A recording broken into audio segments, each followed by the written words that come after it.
see the work, get more done, unlock more time, more money, and more freedom.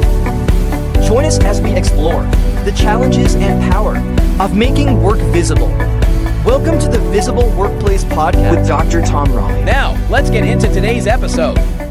Welcome back to today's episode of the Visible Workplace. My name is Dr. Tom Raleigh, and today we're going to be looking at a particularly interesting topic called document when you do.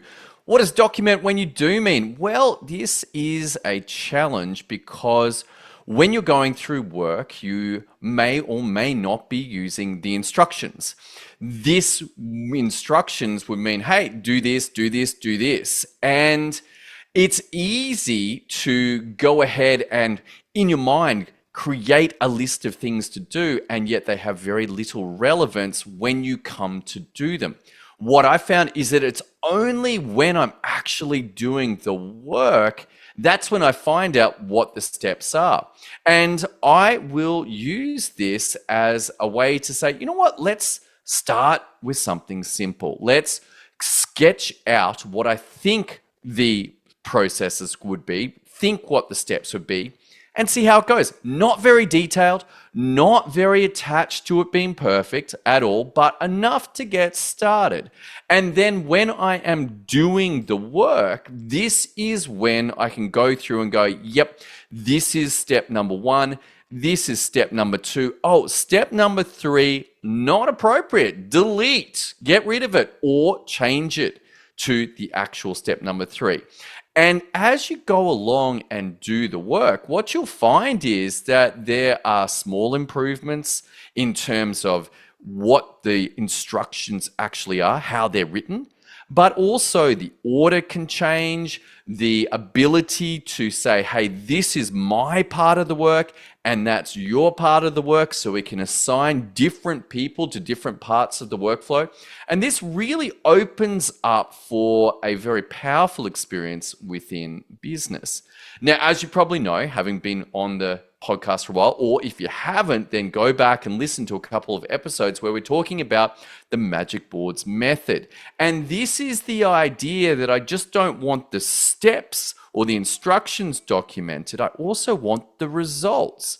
And you might traditionally think about these more in terms of, hey, the results being project management. We're going to project manage for these results. And then the instructions you might think of as standard operating procedures, SOPs, steps, processes, many different words for this idea of, right, hey, we've got a recipe of what we need to do. Take step, take step, take step. You might even know it as a to-do list, and the outcomes of that are the results themselves, which is the project management. In a Magic Boards method, hey, we're going to put these together and document what's going on. So when you're documenting when you're doing, I'm suggesting that if you're using Magic Boards, well, you don't want to just document the steps, but also the results.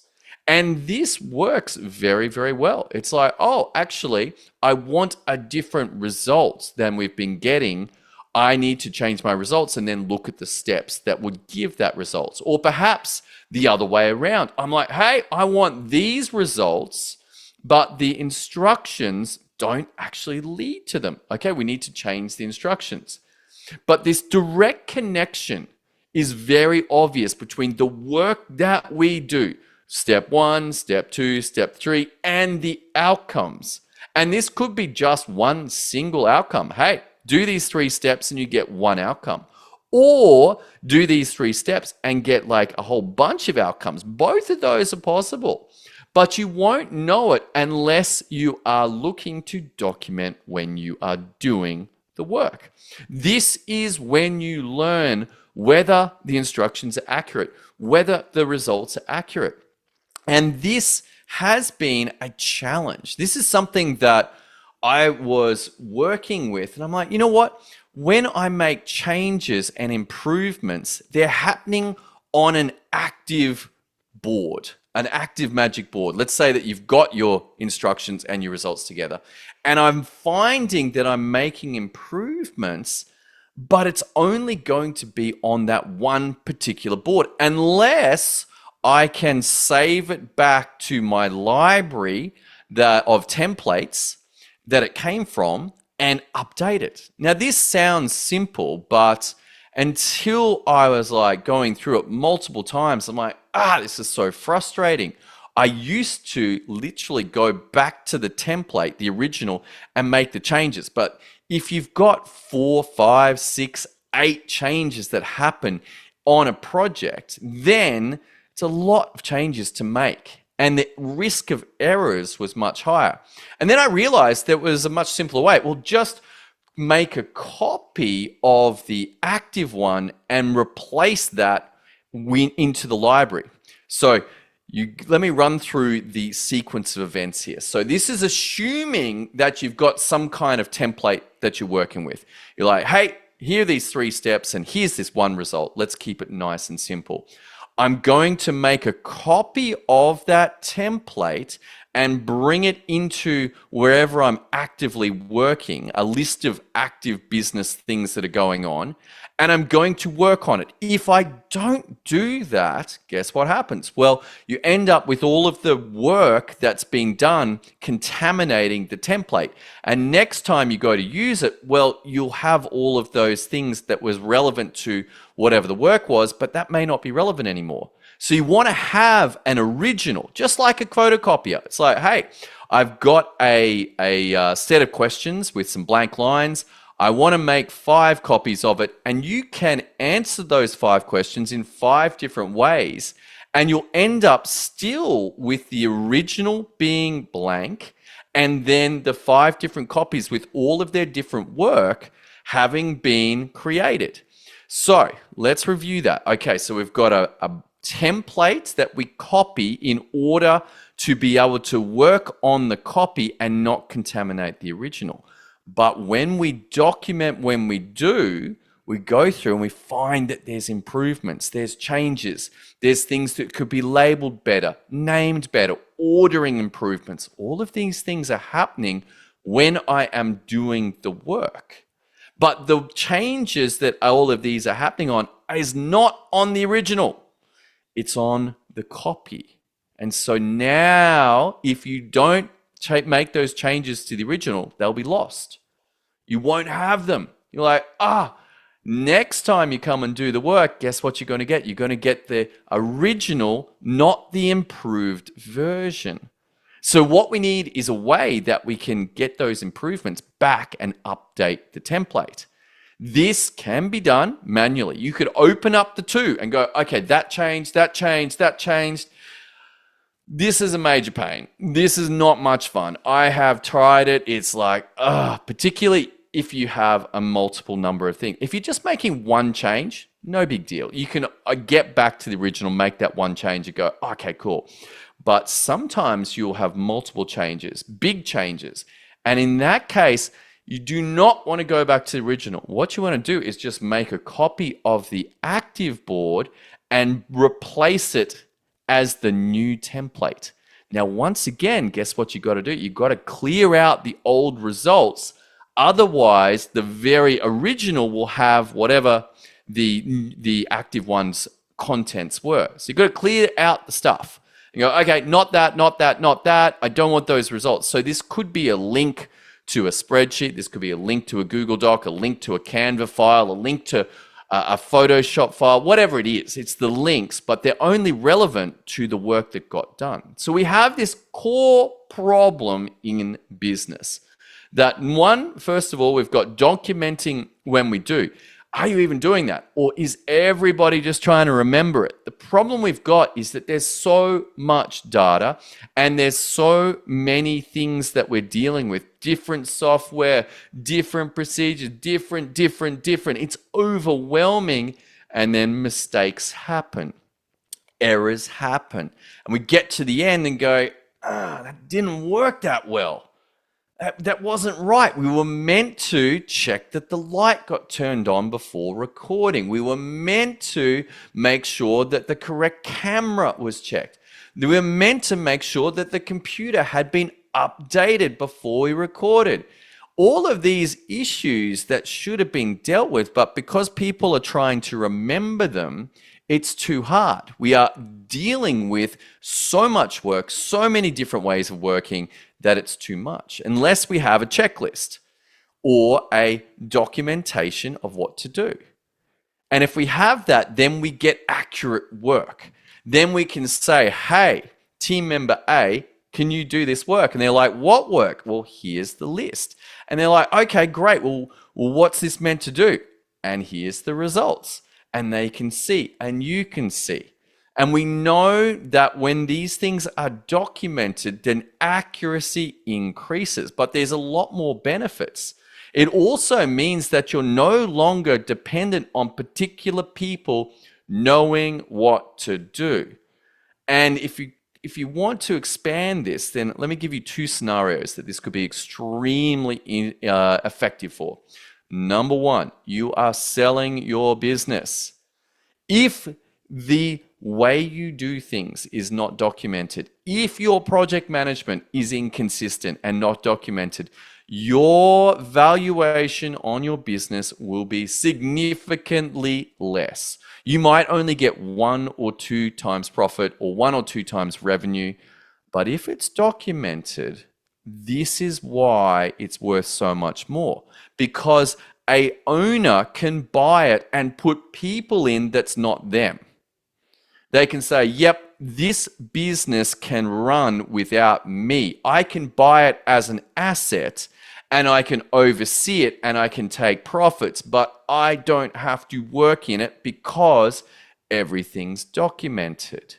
I can hire. How we hire is documented. How we train is documented. How we fire is documented. How we advertise is documented. How we sell is documented. How we fulfill is documented. How we do our taxes is documented. All of these things mean that the value of that business when it's sold is way higher. You might get 5 times, you might get 8 times, you might even get 12 times earnings because of the documentation. But I want you to consider another scenario. Imagine that you're that business owner and you want to get out of your current business. And you might want to do this so that you can go on holidays and chill out, maybe travel the world. But perhaps you're like, you know what, I got another idea. Because entrepreneurs never have more than one idea. We have way more. We have so many ideas, like that would be a great idea. But if all your time is consumed doing the work of your current business because nothing is documented and you don't capture the improvements that happen when you're doing the work, then you are trapped. You are stuck in your business, fighting the fires, dealing with long hours, exhausting yourself. It's like, oh, I'm so frustrated. These problems keep happening. Why? Because you're not documenting when you do the work.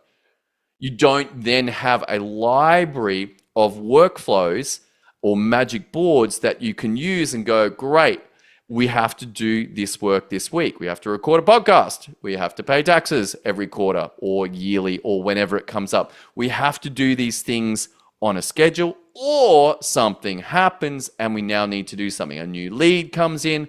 What do? Oh, great. We run this workflow.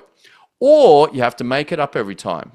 But if you make it up every time, guess what? You're at risk of errors, you're at risk of problems. Somebody forgot to capture the phone number for the customer. Someone forgot to capture their email. Someone forgot to capture their address. So when it comes to invoicing, we've got to call them up again. Hey, just kind of this is a little awkward, but we don't have your address on file. And yeah, it can be done. No big deal. Make the phone call, get it sorted. But there is question marks that come up for that customer. They're like, hang on, why didn't you capture my address? Or even worse, they gave you their address and you lost it.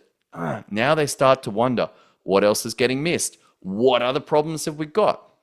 So the ability for you to implement a second business is extremely limited, and you would be warned against starting another business if you do not have one business already working really well. It's a little like being married. You know what? If you can't handle your wife, don't take on a girlfriend. This is a poor choice. Your life will go crazy. It's very awkward. You'll probably get found out, get divorced, and you're like, damn it, why didn't I just get divorced? Could have saved a whole lot of heartache. Because Much like a particular partner, having too much going on when you can't handle it is a silly idea. It doesn't get easier, it gets worse. You're multiplying problems instead of multiplying solutions. So if you're selling, having the documentation of what you are doing is valuable. And if you want to implement a second business idea, once again, you're basically stepping in as the owner of that business without requiring to run it. This means you can run a second, a third, a fourth, a fifth business that are highly profitable without you exhausting yourself. You only have so many hours in the day. Same as me. I got 24, you got 24. But what you can do when you're documenting your work is leverage your profitability, leverage your ideas, leverage your ability to get work done that transforms things that were less valuable into things that are more valuable on a consistent basis. And this opens up for you to have wealth, to be rich. And with that, then do the things that you want to do. Now, are there other ways? Yeah, of course, there's that tale of somebody coming to the fishermen in Mexico and saying, you know what, why don't you sell? You could have factories. You could have 10 factories. And the question is, well, if I had all that, what would you do then?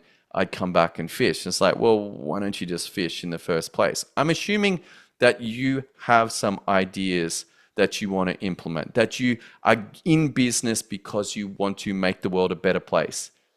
Just fishing, hey, it's great. If you're that, this is probably the wrong podcast. You're probably not in the right place. Go listen to the fishing podcast. But if you are here because you're an entrepreneur, because you're a business owner, and you're looking to make the world a better place, then guess what? Having the ability to run your teams effectively, to manage people effectively, because you have your documentation of how you do work on point, this is a critical skill set. So let's summarize. Let's go back. So the problem we've got is that people are not documenting the work that they do. And therefore, there is no ability to say, this is how we do things, and this is what that work produces. The best time to do that is when you're doing the work. And if we do that and write down what we're doing, we can start simple and improve with time. But that opens up a problem, which is how do we update the originals where we made a copy of? So what we can do is either if it's one, maybe two things, we can go to the original and make those changes from memory. If you have more than that, 3 or more, my strong recommendation is you duplicate the working board back up into the template. You clean it up and then replace the old template with the new template. Next time you come to run that board, guess what? You've got a fresh copy that has empty spaces for all of the work. The tracking can be done, the links can be put in, and you've captured the improvements. All right, that's all I got for you today. I hope you got some value out of this episode. Document when you do and the problems that come from that very valuable behavior. All right, this has been another episode of The Visible Workplace. If you want some more information around how to use this methodology, I suggest you head over to www.magicboards.io, software that helps you run your business through your teams, manage your work, see what's going on, and give you the leverage to either sell or begin your next business and run them extremely effectively. All right, look forward to seeing you on the next episode. See you then. Thanks for tuning into the Visible Workplace podcast. Subscribe for more productivity tips and share with friends. We love your feedback, so please rate and review us on your favorite podcast platform. For more tips and tools, visit www.magicboards.io. Thanks again, and see you next episode. Disclaimer: the information and ideas discussed in this episode are general in nature and do not take into account your specific circumstances. You should seek specialist advice for any medical, financial, emotional, mental, or other difficulties that you are facing with appropriate specialists and professionals so that they can apply your specific circumstances and give you the required advice.